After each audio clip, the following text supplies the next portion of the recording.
Asymptotes and infinite limits. So here we're going to look at how to describe the asymptotic behavior of functions using limits, and also how to evaluate just limits involving infinity. So first we can look at vertical asymptotes. And if we have a function that has a vertical asymptote at x equals c here, then as the function approaches that value of c, it will do one of two things. It'll either go up and approach positive infinity, or the function value could go down and approach negative infinity. And it could do positive infinity on both sides, or both sides could approach negative infinity, or it could do two different things on either side. So we'd use one-sided limits to describe this behavior here, and we could say that the limit as x approaches c from the left side of this function, if it's called f of x, would be positive infinity, since on the left side we're going up, we're approaching positive infinity. And then if we were to have x approach c from the right, then our answer for that would be negative infinity, since we're curving down along that vertical asymptote there. And anytime a limit equals infinity or negative infinity, then these limits do not exist. And so, depending on the question, what the question is looking for, sometimes just saying does not exist is sufficient. Sometimes you need more specific information, like is it positive infinity or is it negative infinity. Another example of this would be if we're asked to find the limit as x approaches 4 from the right of 1 over x minus 4. So this function 1 over x minus 4 has a vertical asymptote at 4, and if we're approaching 4 from the right, we can see that if x is a number that's larger than 4, then x minus 4 will be positive, and 1 over that positive number is going to be a positive. So we know that this is going to be approaching positive infinity for that vertical asymptote there. Now we can also look at horizontal asymptotes. In this case, if this horizontal asymptote is at a y value of L, then we can have our function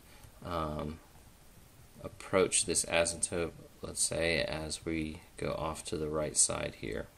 And then maybe on the left side, this one, the function is decreasing on the left side.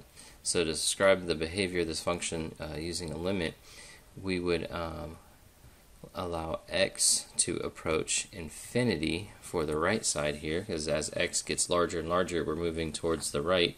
And so as x approaches infinity, it's basically just saying as you go off the right side of the graph. So that limit for this function here, since the function is approaching this horizontal asymptote, that's going to equal L. So anytime you have x approaching infinity or negative infinity and the limit equals a constant, then you are talking about a horizontal asymptote. In this side over here, we could have the limit as x approaches negative infinity, so that would tell us we're talking about the left side. X is going smaller and smaller off the left side all the way to negative infinity. And what is the function value doing? Well, this one is decreasing on the left side, and it's just going to continue to decrease, so this limit is going to equal negative infinity. So when you have an infinity that x is approaching and the function value is also approaching positive or negative infinity, then that's not an asymptote. That's just talking about the end behavior of the function, whether the function is going up or down on the left side or the right side. And an example for horizontal asymptote could be the limit as x approaches infinity. Let's say we have 4x squared minus 1 over negative 2x squared plus x. So this rational function here, if we remember from pre-calculus, is going to have a horizontal asymptote, since the degrees of these two polynomials here are equal, and then the y value for that horizontal asymptote is going to be the ratio of these leading coefficients. So it's going to be 4 over negative 2, which will be the value of the limit, since that's what the function is approaching. So this limit is going to equal. Now another way to evaluate limits at infinity, limits when x is approaching infinity, when you have a limit of the form one function divided by another function, then we can determine this limit by comparing the relative growth rates of these two functions, just by seeing which one is growing faster. So basically we have two options. This limit is either going to equal 0 or infinity. Assuming that these are positive, it'd be positive infinity, or it could be negative infinity. And in the case where the numerator function is growing faster, so in this case if f of x is growing faster than g of x, then we're going to be approaching infinity for this limit. However, if the denominator is growing faster, then the limit's going to equal 0, because if the bottom of a fraction gets bigger and bigger, then the value of the fraction gets smaller and then approaches 0. So that happens when g of x, here the denominator, grows faster than the numerator. And how do we know which function is growing faster? Well, there's kind of a continuum here. You have the fastest functions down to the slowest functions. And actually the slowest, we could start with a constant, something like just a number, a constant that is not growing at all, so it's not even just slow, it's just not growing, it's staying constant, so that would be the very bottom. Next, the slowest function that is still growing, actually approaching infinity, would be a logarithmic function. So logs are extremely slow growing, but they do approach infinity, but they're down at the bottom there. Next we would have radical functions, like the square root of x. Those are also very slow, but they are faster than logs. Next you would have linear.